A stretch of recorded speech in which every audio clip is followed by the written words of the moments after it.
Welcome to the Protecting Your Nest podcast. Before we begin today's episode, I wanted to remind you that I have partnered with QMed CME to offer continuing medical education via podcast.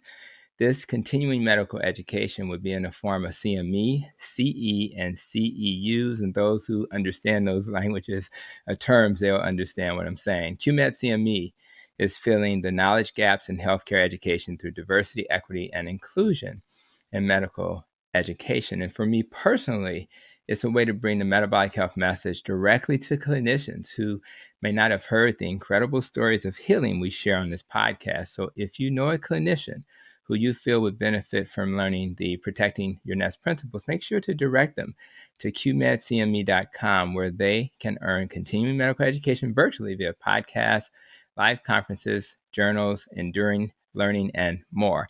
And by the way, today's guest has agreed to join me for a future CME where we discuss the therapeutic carb restriction guidelines in the clinical setting. Now back to today's episodes. What would it be like to live in a country where patients enter the healthcare environment only to feel shame, guilt, or blame when they are suffering from a chronic medical condition like diabetes, obesity, or hypertension? And when they don't achieve their health-related goals, they are told they don't care or are not motivated to change. Now imagine living in a country where doctors are trained on how to motivate their patients using motivation interviewing. And when their patients struggle, they have a way to motivate and coach them along their way. These same clinicians are educated on the many benefits of using lifestyle medicine to not just manage so-called chronic diseases, but to heal and reverse those conditions so many of those patients won't have to suffer in the future. And my question to you is, which country would you prefer to live in? And I'll be honest, in the first 19 years of my clinical practice, although I was a well-meaning clinician, I still had some gaps in my knowledge and would tell my patients that if they can heal if they'd only, eat low fat, or if they, ate less and moved more. And of course, if they were motivated to do so. And I now know that this advice was not the best for most of my patients who never really seemed to heal from chronic conditions using those old approaches. Over the last 10 years, I've learned the value of reducing carbs, processed food, refined grains, and of course, the Protecting Your Nest principles. And I never get tired of hearing my patients' stories of healing as a result. So today I wanted to share another story of healing, a story from the lens of one of my patients, a patient who in a very short amount of time was able to heal from his newly diagnosed type 2 diabetes. Today's guest is Mr. Joesph Jones. Joe is here to share his story of healing, which I hope will only provide further evidence that we don't have to live with chronic or so-called chronic illnesses, and that the path to healing may be easier than you may think. And with that, Joe, I'm going to call you Joe for this episode. I appreciate you and welcome you to the Protecting Your Nest podcast. Thank you, Doc. Appreciate it. You're the man, and I appreciate you. I was, I actually spent a lot of time helping people to reverse chronic diseases. So when I see success, it's actually become normal, right?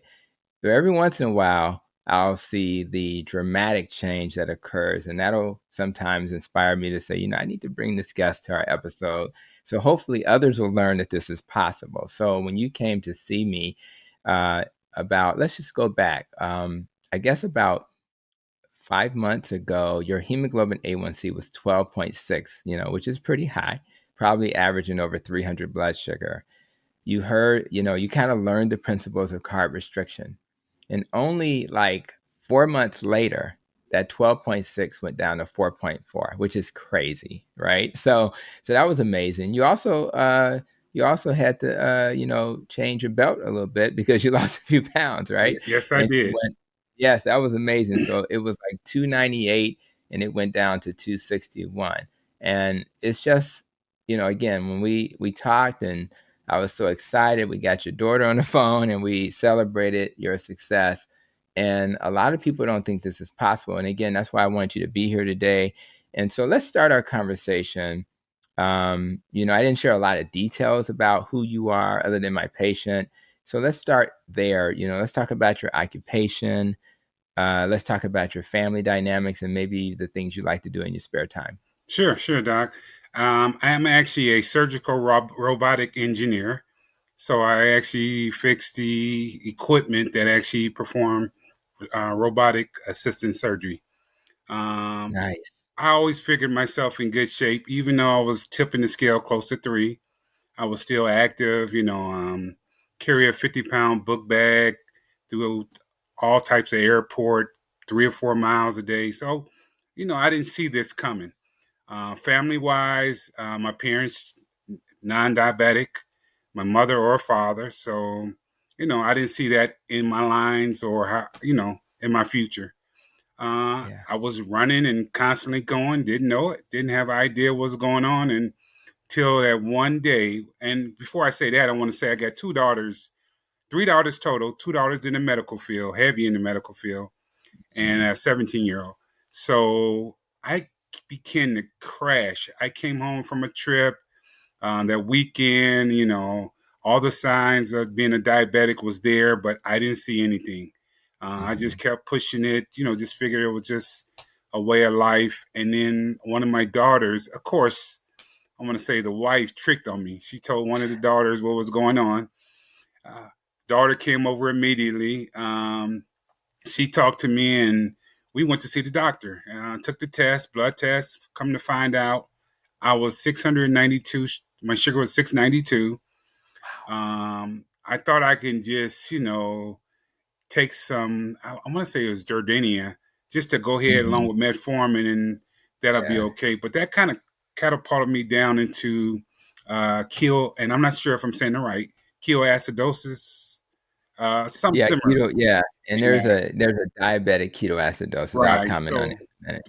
when the daughter saw that, she took me to the emergency room right away, went in, and then they showed me that my sugar was so elevated high.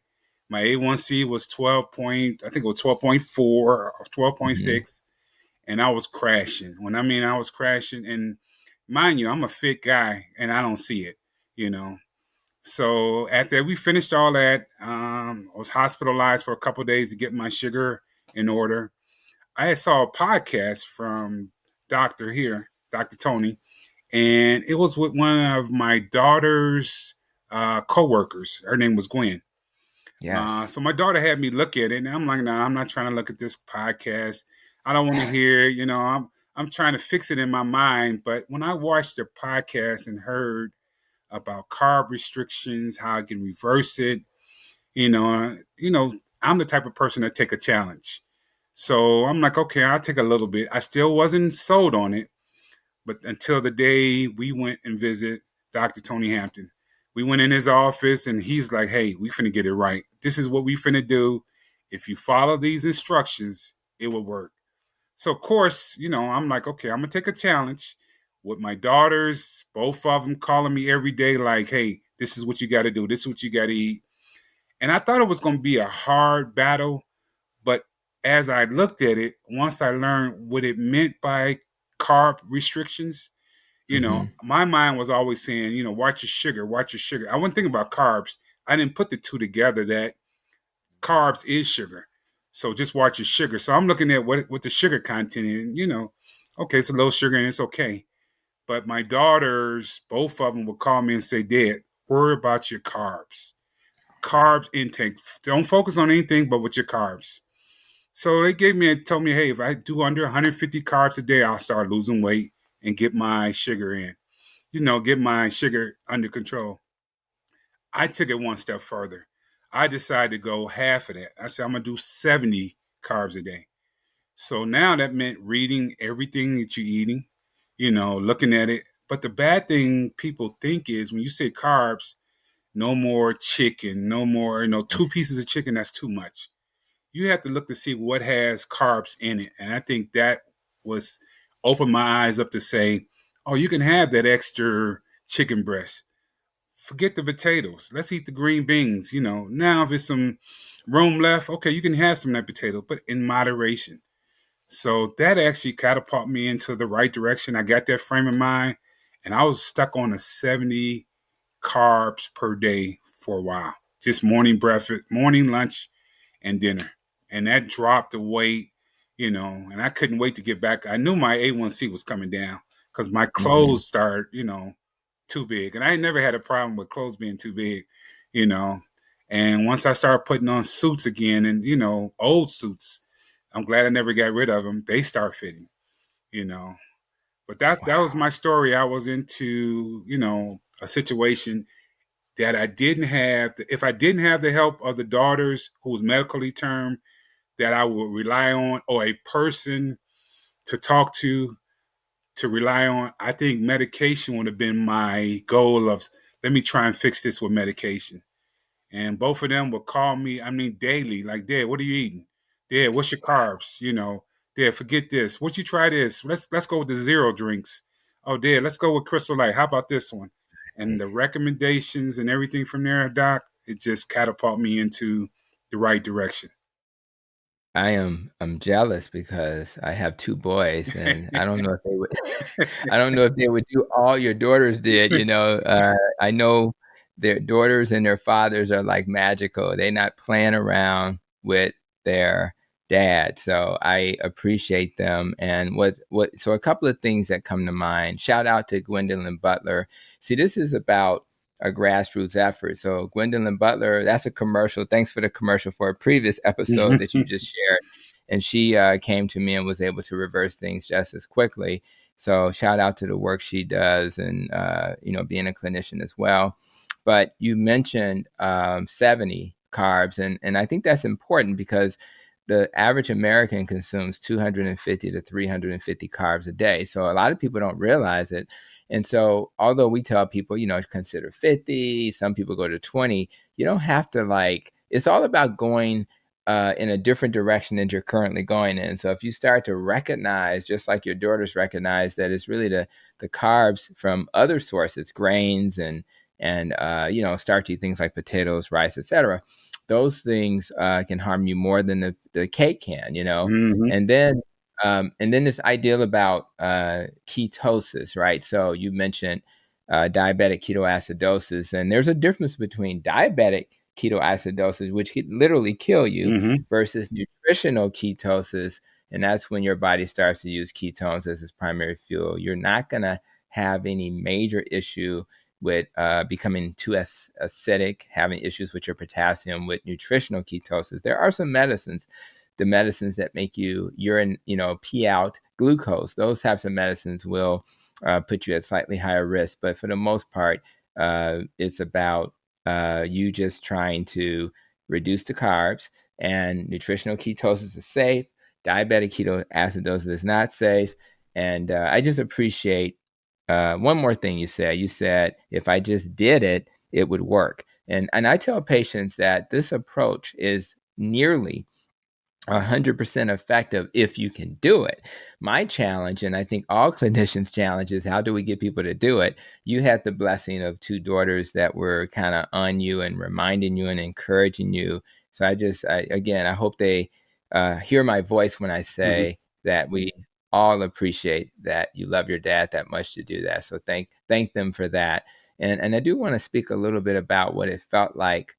I'm not sure. It sounds like you didn't have a family history, but when you hear that you're diabetic, that's a heavy thing to hear. So when you heard that, what did that feel like emotionally? Oh man, when I first heard it, I was in denial. I was like, nah, they got this wrong. They got the wrong person. They gave me somebody else blood work, and that denial kicked in so heavy. Then the sadness part of, man, do I want to go through this? I have seen other diabetics, and they just kind of catapult going downwards. Hmm. Is it a cure? No, it's not a cure. Once you're a diabetic, you're stuck with it, and that's the mind frame I think we get into until somebody say, "Oh, this can change." If you would have looked at my situation, and I forgot to mention this, when I was in the hospital, I was on 2 different insulins. I was on a fasting insulin and a nighttime insulin. And the thing about it was, I wasn't given instructions on how to start decreasing it to come off of it. Mm, And nothing, nothing against doctors, and I'm not, nothing. It's the education part of, once they give you something, how do you get off of it? I think the hmm. instructions is, take this and you get better and go home. But no, I don't want to be on it. So to say that is, I was on insulin, but my daughters walked me through, okay, you're on 30. Let's go down to 20 because your numbers are here. Okay, let's go down and down until I was off of it. And this was within a week that I was able to come off of it. So that mind frame of saying, if that worked and the way I did it, whatever I got at me, the challenge, I can do it. So Yeah, that's critical. And sometimes it's where you start your journey. And uh, you know, we're doing a continuing medical education recording for clinicians for exactly what you just said. Like, their doctors are not trained how to take people off medicine. I mean, they're just not. Let me tell you why. Diabetes type 2 is considered a chronic progressive disease. In other words, it's going to get worse. The medicines we hope slow things down. There's no doctor in conventional training taught you can reverse it. So that's the biggest mm-hmm, problem. The other part is the infrastructure. So if you have a patient who, like at our clinic, we have a pharmacy team. You didn't have to have a pharmacy team because you had the two daughters mm-hmm, as your team. But the pharmacy team will guide patients on how to reduce medicine because doctors are so busy. So the problem is, there aren't any instructions because nobody believes that people get off of insulin. So, but the therapeutic carb restriction guidelines that are located on Low Carb USA and the Society of Metabolic Health Practitioners sites give you the foundational tools you'll need to do that. So I think that's why it happened that way. And again, you said within a week, right? in a week, So that is in a insane, right? week. And Gwendolyn Butler was on insulin for 11 years and she got off in about 45 Mm-hmm. days. So I'm gonna tell you something. And being an engineer, you guys are a little, aggressive and, very, We on the tilt you can't side. help yourself. That's right. You're like problem solving. That's what we do. So you just went crazy as an engineer and did your thing. But yeah, I think that the even the protecting your nest principles, the rope talks about relationships. We have to have the people around us who are going to help us, rather it's the clinician or the family member or the clinical pharmacist who's helping us. So I think there's a lot of support that's needed. You kind of grabbed it by the horn and did your thing, but a lot of people, they may have food addictions. And if they have a food addiction, there's a whole nother layer of things that they have to worry about. So that's what I'll say to that. Now, you, again, it's clear that you and your daughters have um, a great relationship. So, had they ever been involved in your health like this before this happened, or was this kind of a new Oh thing for them? no, no. I have one son which I haven't recognized. I got to say that too. Boys are different Shout out. because boys kind of tend to pick up where we leave off. Daughters continue to keep pushing to make sure you're in the right directions. Yes, the daughters have always been in my life. They used to always tell me, "Dad, you need to get off that weight because you don't want to be on the Mm-hmm. hospital bed." And I see them try and revive somebody. It's so hard to somebody so heavy. So they used to be on me, but to me, I was okay. I'm still fit. I didn't see the problems Mm-hmm. coming. But once that diabetic um, diagnosis came to me, and I didn't want to label it, I'm like, no, this is not me. I think that's what I had said when I walked in your office. You know, I'm ready Right. to go. This ain't me. This is not something that's going to stick with me. So, but And did you know much about what did you know about you diabetes know what? before this? Like, I only heard that most people, and the funny thing is, we don't learn about it. You eat too much sugar, you'll be a mhm, diabetic. That's what you used to learn when you're a right. kid. And then I used to see people that's overweight. Everybody's overweight is a diabetic. And foot get cut off, your toes get cut off. And Mm-hmm. that's the only thing I really heard. I didn't know what it actually did to your body. You know what I mean? I Mm, had to learn that process all over. I think as we have problems to read more, which we don't, or hear more, see more, or visual more. I think we get something told you got high blood pressure, take these pills, and you just keep going. You figure that's a way of life, and it's mm. not. You know what I mean? It's not. Not even close. Do you have friends or family? It sounds like not a lot of people in your immediate family had any friends, family, or other people you knew that were dealing with Yeah, diabetes. to be funny that you said that. My one daughter, who's the main, was one of the main helps on it, which is Gwen, coworker. She had what's called gestational diabetes when she had a Yeah, baby. yeah. During So she pregnancy, became, gestational. Yeah. yeah, she became a diabetic 1. So by Mm-hmm. her doing that, a Mm-hmm. lot of the education part, she actually filled my plate with, this is what we got to do, Dad. Seriously, And it became to a point where her knowledge base came and catapulted into my life of what to do and what not to do. Mm, And then cool. the other daughter, she's more of the general. So she's going, when one Mm, daughter say something, the other daughter's going to follow up and say, did we do this? Is this what we did? cool. Nice, nice, nice tag team approach. Um, and I think the message that a type 1 diabetic, gestational diabetic, and then you become type 1, which implies that you'll be insulin dependent versus a type 2 where you can reverse it. This dietary approach impacts both. In fact, believe it or not, one of the next podcast guests is going to be a doctor who will talk about type 1 diabetes. And when we're going to do a CME for that also, and it's going to show clinicians how do you help a type 1 diabetic reduce the need for insulin. You're going to need insulin if you're a type 1, but how do you reduce the need and the demand so that you don't have this hyperinsulin state, Mm-hmm. which is pretty classic in type 2, not necessarily in type 1, but you just want to reduce the insulin burden because too much insulin's a fat storage hormone, right? So if you have too much insulin, you're going to store fat. It also causes inflammation and other negative effects. So we need insulin, but too much of anything, just like too much sugar, is going to be a Mm-hmm. problem.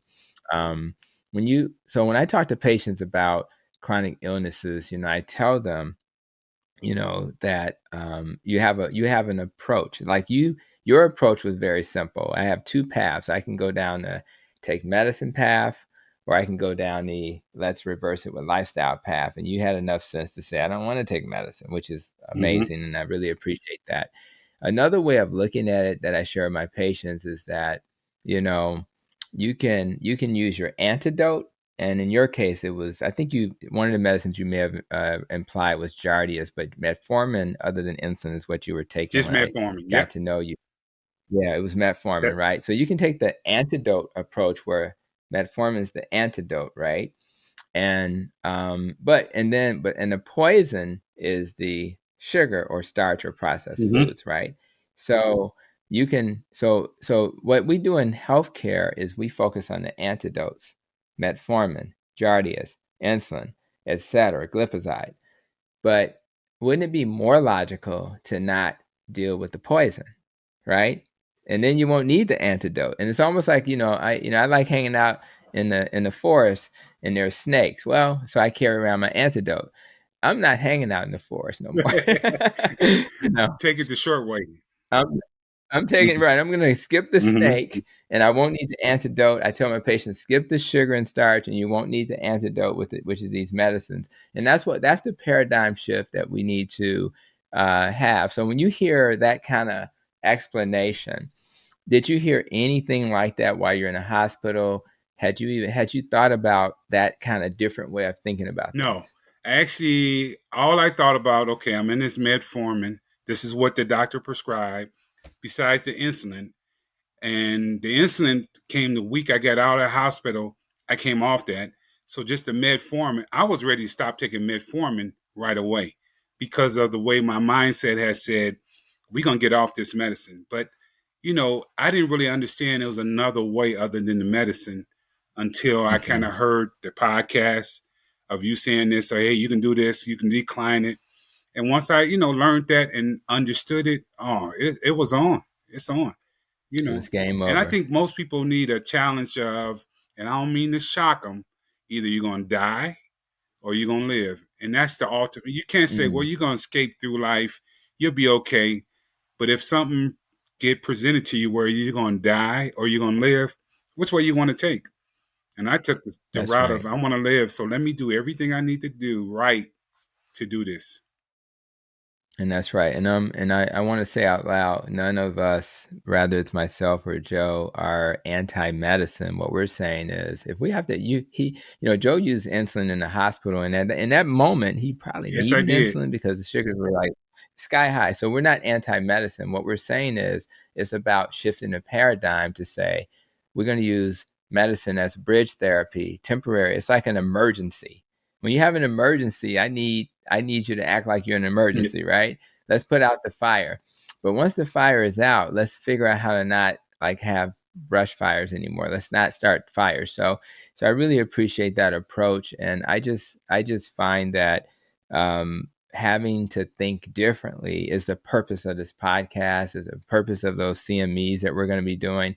Because again, is if we can get one doctor or advanced practice clinician like our nurse practitioners to see things differently, they may impact 2,000 to 3,000 and sometimes 4,000 people that they interact with. Because when you come see me, as you Oh. know, we're not having a conversation without talking about lifestyle. Like you can come in there with a toe. Doc, I think I broke my toe. I literally just had this happen. It was an ankle, right? And it was actually, I thought it was a sprain. I sent her downstairs for x-ray. She had a broken ankle. Crazy. So we hooked her up and got her to the podiatrist. Believe it or not, the foot doctors deal with the ankles sometimes and not the ortho. So, but it's just like this idea of I talked to her about her lifestyle. I said, if you're gonna heal really well, you need to think about your diet. Like literally nobody does that. Like literally, if you come in and say, I have a cold, I'm like, well, your immune system would be stronger if you ate better. I just always connect the dots, because I may not say to a patient, by the way, you're not at your ideal body weight. But what I'm saying to them, that because I don't think there is an ideal body weight, particularly for people of color. I think that you can be a little thicker as a person of color and still be metabolically healthy. I'm not saying morbidly obese. I don't like that term. We use the term severe obesity, but at the end of the day, we just want you to be healthy. There's no perfect weight for anybody. So I really appreciate this idea of let's help people understand that there is another way to do this, and we can do it by not consuming the things that we shouldn't. And speaking of that, let's just briefly talk a little bit about what you were eating compared to what you're eating now. Just give my listeners an idea of what changed. Just give an example or Sure, two. sure.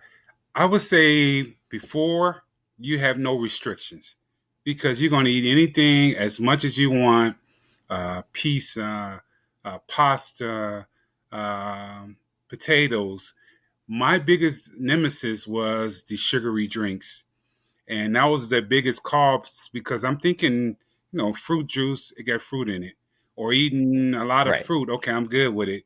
But not counting carbs or nothing at all, just blowing it out and not realizing when I say carbs, drinks don't have carbs in it. Mentally, that's how I was thinking. That's just a drink. But drinks has a lot of carbs in it too. So you have to look at that sugar content from the carbs that's in there. And I think that's what messed me up. So what I changed right away was I learned to take zero sugar drinks, the Crystal Light, something that had totally no carbs in it. Water, water was a big thing where I just drank a little bit, didn't care too much because it didn't have flavor until I started putting maybe a little Crystal Light in it, which has no carbs. But that was the key of changing everything to lower carbs in my drinking. When I start eating my meals, for example, my breakfast was a bowl of instant grits, which was 22 carbs, and I count them. So this is how I know: Yeah. 22 carbs, and then I have maybe 4 or 5 turkey or chicken sausages. And if I did eat a piece of bread, it was the low carb bread that had maybe 2 grams of carbs in it, one piece of that. So that's a meal, 24 4 grams. So I'm saying 24 for a breakfast. When I do a lunch, instead of doing a whole 2 pieces of bread on something, I'll take one slice off and eat it. You know what I mean? Take the other parts of the food off that's going to cause an increase of my sugar to spike up. You still can enjoy it. You know what I mean? I might eat my sandwiches like a pizza now. So now I'm still done Right. under 25 carbs. My drinks are sugar free, meaning zero sugar or water. So that's 50. And then dinner time, I'm eating me a nice piece of salmon, chicken breast. I'm eating broccoli. Carbs in that, is nothing. It's pretty much zero. Right. Then I have my potatoes, but that's my last piece that I'm eating on my plate. If I have any room left, by that time I'm full. So my 25 grams at That's brilliant. dinner, 25 at lunch, 25 at breakfast, totally changed my life. And I didn't get tired of it. I still eat pizza. I still just in moderation. You know what I mean? Yeah, you're preaching to the choir. What we don't want is for people to get so like focused that they start to feel Mm-hmm. restricted, right? So you were able to moderate that really nicely. You kind of transitioned from your regular soda, which is like 9 teaspoons of sugar. Now you're doing like a diet soda or a zero soda, and you're transitioning from water, which is kind of plain. You say, well, I'll just do Crystal Light. Does it have Splenda or something in it that's not perfect? Sure. Will it raise your sugar much? Maybe, but not much, not compared to Exactly. sugar.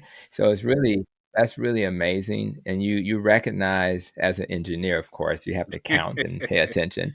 I want more engineers as patients and more engineers who are watching this episode. Be an engineer, pay attention, problem solve. You can't problem solve if you don't know what the So problem true. is. So if you don't count carbs, you don't even know what has carbs in it. So you have to know that the processed oatmeal has carbs. And then what really resonates with me, because I'm like damn near carnivore, excuse my Uh-huh. French, right?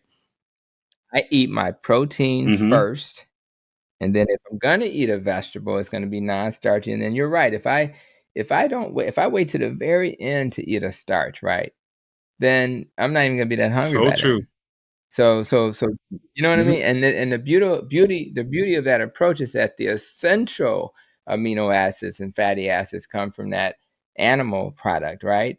So I need to eat what's essential to Mm-hmm. life first. There's no essential carbohydrate, which people have heard on this podcast over and over again. So it's not essential. Eskimos don't eat potatoes, they eat fish. So if you eat what's essential, just like a bear, the fish, then you're not going to have to worry about the non-essential things. It's just like if you're being successful in life, do what's essential to your success. And then if going to the mall is something you want to do, put that at the end of Mm-hmm. the day. Don't put doing your taxes at the end of the day. Put that at the Mm-hmm. beginning of the Mm-hmm. day because that's essential. So I love how you're framing this conversation. I want to go back to medication just Sure. briefly because I think this is really important.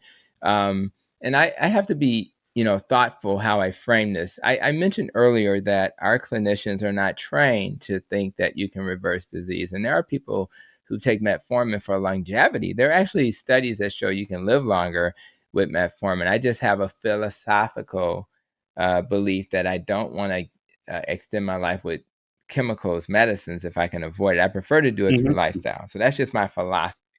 But if people want to do that, feel free.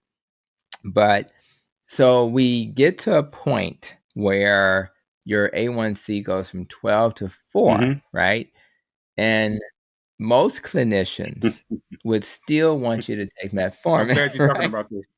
Now, and that's because Mm-hmm. science, right? Science says the benefits of metformin are so important that we should put it in the water and everybody should take metformin. I don't believe in that thinking, but when you hear that, and I think you experienced it, what was it like to know that you've reversed this Well, I'm condition? glad you said that. And I'm and glad let's you said that because when I found out what my numbers were, and it was 4.4, and I was told to continue to take the metformin.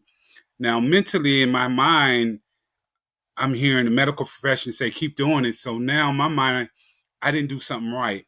That's what I'm kind of thinking. But the whole time I wanted to stop because I said, okay, I'm at where I should be. I should be able to stop because this is actually reverse. And the thing about it, it scared me saying, okay, don't stop. If you stop, it's gonna shoot back up. And that's what happened when I heard mm, that. But when I was able to understand it more thorough, to say, okay, let's just like I did the insulin, let's stop taking and let's see what happens. When I stopped taking, numbers mm, stayed in the 80s and 90s, which was shocking to me. I'm thinking As soon as I stopped taking, because that's how I was kind of scared. If I stopped taking medication, I'm shooting up, and them numbers never shot up over 100. One day I had 102, which freaked me out, and that was because I had 8, and then I took it after. But 102, that's still great. Right. Too soon. So, well, that's another lesson. Always wait a couple hours after yes. you eat, so you won't freak out. And the other part is you were not going back to our earlier example. You weren't adding the poison, which was the sugar, starch, highly refined grains. So there's no need for the medicine. There's no need for an antidote. And the way we're trained in conventional medicine is that you always need the antidote. In fact, you need the antidote so much that we want you to eat all the time so you can treat the so the antidote is going to lower your sugar, so you need to eat because Yeah, isn't it's that crazy? terrible. Like literally, you got to keep It's eating. terrible. It's like, so come on, guys. So again, that's why we have to not just teach our friends and family, but the people who provide care. And these are brilliant people. They've been through the most rigorous education, but their brains won't allow them to think outside the box because they have to follow guidelines. And the guidelines tell you to consume, I think the old food pyramid, I think it was 6 to 8 at the foundation. If anybody looks that up, just look at the old food pyramid, and that foundation was cereal, like grains, rice, pasta. So you have to consume 6 to 8 servings a day. And let's not talk about the fruit, which is the next level up. How can a diabetic not need medicine if they do that, right? So that's the whole point. So we have to reverse. And again, I think the intentions were good, but they obviously didn't serve us. Now, when you think about, you count carbs, right? So had you ever even heard that you can take, like, pasta has 45 carbs on average, and you divide it by 4 and you get 11 teaspoons of sugar? No. Had that way of thinking, No. had you heard anything not like at that all. before? I thought, okay, instead of eating pasta, eat the wheat pasta and you're fine. You know what I mean? So now Right, there you mentally, go. or eat the wheat bread, you're fine. Don't eat the white bread, eat the wheat bread. But I was never taught Right. to understand common carbs, what that meant. You know what I mean? And I really go back to my daughters telling me, because I was still doing the sugar, looking at sugar content and not looking at carbs. And she just said, Dad, wipe everything out your mind. Let's look at carbs. So to be truthful now, I hate to say I don't even count carbs because I know what does. You already Right. It's know. mentally embedded in me. You can't Yeah. unlearn it. Yeah, you know now. Yeah, Once you you're good. That's a very good lesson, because once you, like, people, when you first start this journey, you're going to spend a lot of time in the grocery man. store because you're looking at labels. Reading everything. Your wife's like, you better get out of here. We got things I to got to do. put this back. Oh, no, I can get this. No, I got to put this back. This too much. But once you, and the easiest way to do this is don't buy a lot of stuff in boxes, right?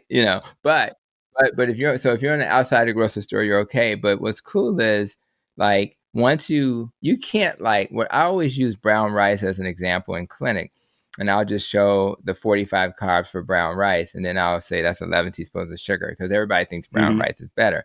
But once you learn that, you don't have to learn it again. Like, you can't unlearn that. And every time you eat brown rice, just a cup, which is nothing, we all eat more than a cup of rice. I mean, we have a whole plate to be filled with rice. Exactly. So we're looking at not just 11 teaspoons, it may be 22 teaspoons of sugar, etc. So, but once you learn it, you can't unlearn it. And the goal is, and that's why most of my patients are like you, they count carbs in the beginning. And then after that, they just know what to eat, and it just gets easy after that. So I really think the nuggets that you're throwing at us are very important. And another thing that we talk about a little bit is exercise. I don't think, I usually don't I don't remember if we talked about it. I usually don't spend a lot of time talking about exercise because I don't think that's the big secret. But where are you when it comes to exercise, and what you know about how important that is when it comes to I know helping you out? it's healthy for the heart. You need to have, a heart is a muscle, so you need to keep it pumping and keep it working. And in the field I'm in, the 50-pound book bag, tool case that might be about 75 lugging that around, that always kept my heart elevated. But what I just started getting into is when I used to walk, it would do nothing for me. And the reason why I think is because I was used to carrying a 50-pound book bag. So now I just begin to do a brisk jog, and before it used to hurt me when I had to wait on to do a jog, but now with the weight gone, it's actually a lot better. And people will realize you take some weight off you, trust me, all those elements, or they used to, my knee problems or my arm problems, they'll reside. You just got to actually get rid of that weight. It's the side effects of carb restriction, whether it's low carb, keto, even carnivore. Patients come to me, they're focused on, don't want to be diabetic. They're worried about blindness, amputations, and kidney failure, heart disease, and stroke. But all of a sudden they're coming back. You know what, doc? I can exercise now. You know what, doc? My knees are not hurting as much. You know what, doc? That headache I used to get is not there. You know what, doc? I'm easier to be around because my mood is stable. You know what, doc? I don't have heartburn anymore. So again, we're not witches. We don't have witchcraft here. We're not saying that, it fixes everything, but we are kind of saying it kind of fixes a lot of stuff. They say your diet is what you are, so you're your diet. So, hey. I love it, man.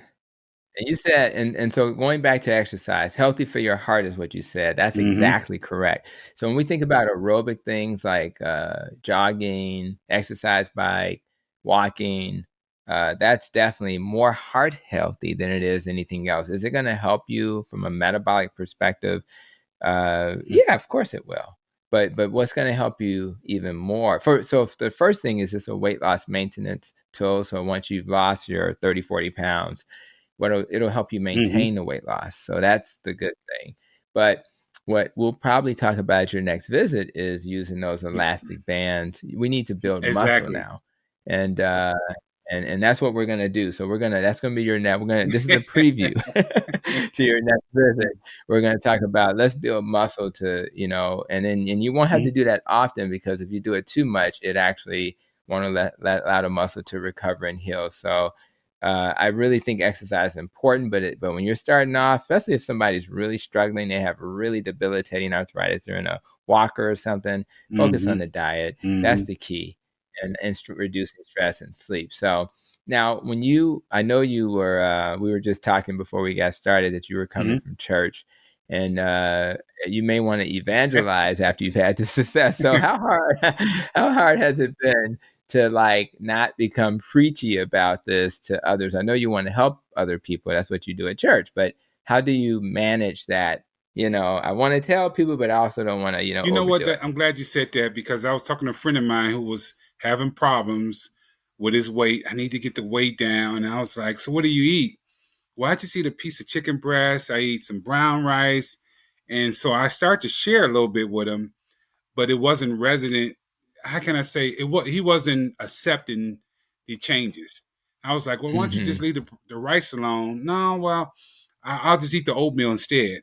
You know what I mean? I'm trying to say you really got to look at the carbs you're eating. So now I learned to shut down and apply just enough where I see I'm getting through, or when they see the change in me, and that's happening a lot. I'm getting a lot of people coming, give me your formula, tell me what are you doing. Now I usually tell them, you're not ready for this. I make them pull it out and say, no, what are you doing? No, I don't think you're really ready to do this. And as I do that, they begin to say, okay, no, I'm serious. Tell me. And then that's when I share. I share my story and say, hey, I guarantee you, give me 3 weeks and do this and see what happens. Modeling for people is really critical. And we do have to be careful, because some people who are modeling may have had success that we can't see. You may have a clinician who is overweight, but they were much heavier before they started their journey, right? You don't know where they are. So, but the bottom line is, if we can model and be an example, I try to be my best, because I think if I look healthy and vibrant as a 54-year-old, I think that's going to motivate people. That's just being honest. But I do like your approach, which is, for the most part, people will see the change and they will come to you, and you're going to get more return on investment if people have come to you. Now, if you're just going in front of the choir or in front of the church and saying, "Hey, let me tell you how to save yourself," you may get some people. Don't get me wrong, but you may not get the same return on investment. So I think that approach is best. being prepared to give them little nuggets of what they can do Mm-hmm. incrementally to change is going to be really important. So keep doing that. Again, that's why I want you on this podcast, so you can reach Mm-hmm. more people, and hopefully, particularly men of color. Black men don't always want to come see the doctor. So I want everybody to heal, but I also want to reach people who have traditionally not necessarily trusted the health system or taken advantage of the health system, whichever Mm-hmm. way you like to frame it. So that's really amazing. So if you think about, we have some experiences that you've had in the healthcare system that didn't really serve you, and of course some did. What anything else that comes to mind in terms of what you'd like to see different about the healthcare system, so that other people who are just like you, who run into the healthcare system with the same problem, they'll have a better One thing I experience? always said that and doctors, nurses, and clinicians, if they can accent their learning on, say, for instance, you're a family practice, but if you specifically look into being, diabetic, and I think what happens is we only look at the one family practice. Let me help you get ready or get better. Or when I have surgery, who's teaching me what to eat and how to eat to heal my body after surgery? So if that one person can kind of have an accent to help you and say, okay, I just did surgery on your body. This is what you're going to really need to do. You're going to need to eat this, and that. It's going to help you actually, build muscle, help your wound heal. I don't see a lot of that. I just see Mm, when you walk into a doctor office, take a couple pills, or stop doing this, and then come see me in 3 months. So that really haven't solved my problem. I guess being an engineer, when I walk into an account and just say the robotic unit is not working, I want to find out what happened prior to it. Then when I do it, okay, this is what happened. I figure it out. Then I go back and explain, if you do it, if you treat it like this or do this or extra care on it, it'll last a lot longer. It works better versus just going in mm. there, fix it, walk out. Same problem is going to happen again over and over. So Yeah, you'll be coming back over and over again. You'll never, and I think if again going back to that return on investment concept, it would be so much more valuable to be able to not only just fix the fire, put out the fire, but let's help people learn how to keep exactly. fires from occurring, and it just makes sense. So I do, and again, I don't Hmm. fault anybody who doesn't do that, because we've been trained Hmm. differently. So we've been trained to manage disease. Now we have to go back to this idea of healing from disease, and I learned a lot of that in my nutrition and functional medicine training. Even my obesity training didn't really help me see the world through that lens. But when I did a master's in nutrition, I'll be finishing that, by the way, in 3 weeks. So Congratulations. I'm really excited about that. Yes, trust me, my wife is very happy about that. But what's cool about it is it just helped me. I never stopped asking why. So in other words, and ironically, and I shared this on a previous podcast, when we started our operating system for Advocate before we were Advocate Aurora, and they did this in Aurora too before we merged. We all followed the Toyota lean methodology of process improvement. And literally the engineers were the ones who came into the clinic who told us how to think differently about how the clinic was structured. So now, like some of our clinics, not the one that you come to, but we have clinics that are structured where all the clinical team is in the Hmm. middle. It's like a circle, and they're in the middle, and there's a door that the clinician enters because they're starting from the middle, and the patients are on the outside of the circle, and they enter from the outside, and they have their interaction, and they never, it's just a completely different model we Hmm. found that was more efficient. They walk in with the computer on a Hmm. like a little tray, and they walk in with the computer, and they do. So in other words, it's just made in a way that's more that, where the hand sanitizer is right when the doctor walks in, In as the corner, opposed to which you over had there never by the used. sink. Engineers Hmm. thought about this stuff. And that's because engineers think about, we have a Hmm. problem, how do we solve it? How do we make this more efficient? How do we make it? And sometimes, so we have to talk to each other in different fields so we can get better at this. And again, I think you add tremendous value as you kind of walk through your own journey of healing. So let's think about the future. And in 5 to 10 years, you know, you've made some amazing strides in a short time. So what additional things do you want to do, that you want to be able to do, that you're still, working towards, that you see yourself doing in the future because you're Well, on this actually, journey? to be funny, it's going so fast because I adapted to that formula that I'm able to start getting into the things I want to do, which, for Yeah. me, I'm jumping right in. I mean, I'm going to see what works. Yeah. And my 5 and 10 year goal is actually starting to be 2 to 3 year goals now because of Mm, the way things are catapulting into action. So definitely want to get back out jogging again. You know what I mean? I used to lift weights mm, heavy, and that's why I didn't understand about, how weights work and how your body work. But as mhm, always was something, time wise, and then eating, eating while I'm on the road, it's a way to eat on the road. People think, okay, because I mm. travel so much, I don't have time to eat a proper meal. You know what I'm saying? Oh, you do. Trust me. If it's life threatening, trust me, you can change anything you got to do. So, Yeah, I love all of that. I was literally, last night before we did this recording, a video popped up by A-Day Fox. She calls herself the Black Carnivore, so she's more carnivore. And she was like traveling. She was like, "What do you do at the airport?" mhm. That was what the video was, and I think she ended up eating like some, like some sliced Right. beef looking stuff. It ended up being mostly Mhm. animal because she's a carnivore, but there's always a way to navigate while you're out and about. There's no people say, "Well, I'm on a cruise, I'm gonna eat what I want to eat." I say, "Yeah, but when you're on a cruise, they have Sure so do. many choices. It's actually Mhm. pretty easy. It's hard if you have a Mhm. processed food addiction, but if you're not in that category, you have so many choices. You can eat as much Mhm. bacon as you Mhm. want. It's a cruise. So it's not as hard. Yeah, you have to deal with a little ice cream all over the place. But what I found is that as I get into a rhythm with this, I'm not really tempted by that like I That's thought I would so be. It true. just doesn't, because I don't look at it as food. It's like it's sugar. It's sugar. It's not even food to me anymore. So my brain doesn't get wrapped up in that anymore. So I really appreciate that. So when you think about your next 12 months, and my protecting your nest principles, we've obviously hit the Mhm. nutrition and exercise. We got less stress, more sleep, how we think, recovering from trauma, relationships, and chat. What's your Janice daughter's names, Jones by the and way? well, I'm sorry, they're married. I'm still holding on to Jones with them. Yeah, Janice I know. Dow and Jasmine Smith, but they still Jones in the middle. And your son? That's My cool. son name is What's Joe, your Joe son's name? Jones also, and then I have one up, Oh, and I okay, have a Joe. Also, he's a 17-year-old junior. named Jada Jones.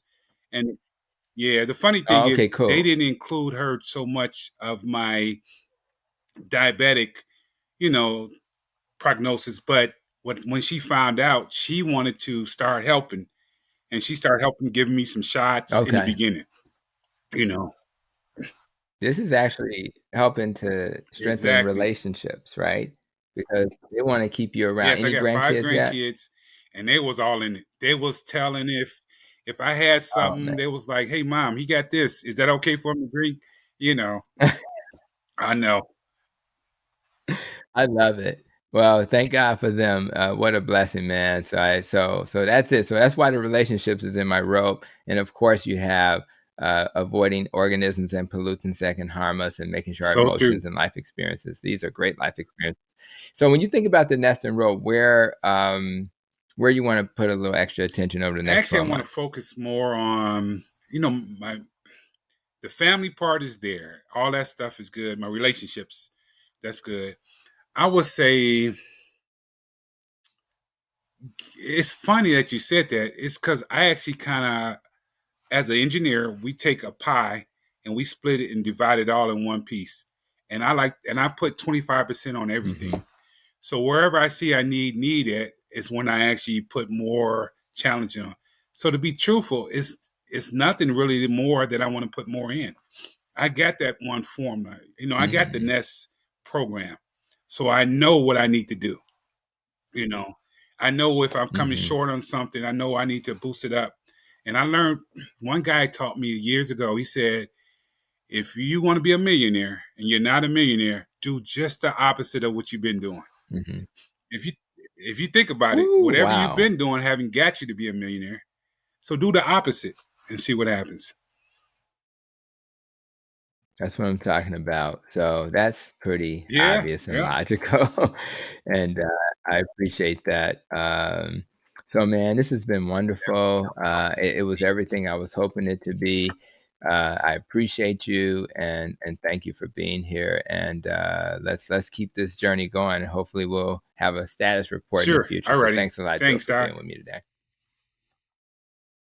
No problem at all. So let's wrap up. And man, Joe, I hope I you made helped. my day today. Spreading the Okay.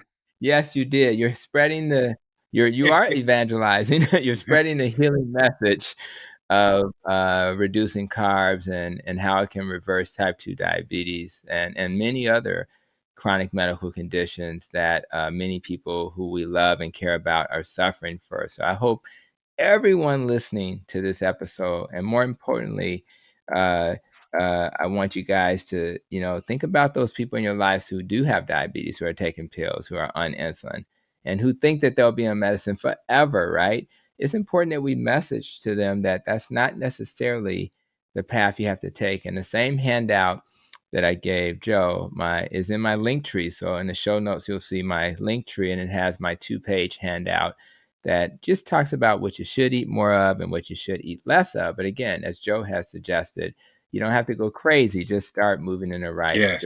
direction. Also, remember, if you're a clinician, we do have that continuing medical education with qmedcme.com. So that should be available hopefully in a few weeks after this recording. And again, we just appreciate everybody who came here to join us today. So guys, until our next episode of the Protecting Your Nest podcast, I only ask that you continue to be safe, be well, and continue to protect your nest. And I'll wrap up by again thanking you, You're Joe, for welcome, Doc. being Thank you. here, being here with me today. You're the man. Take care.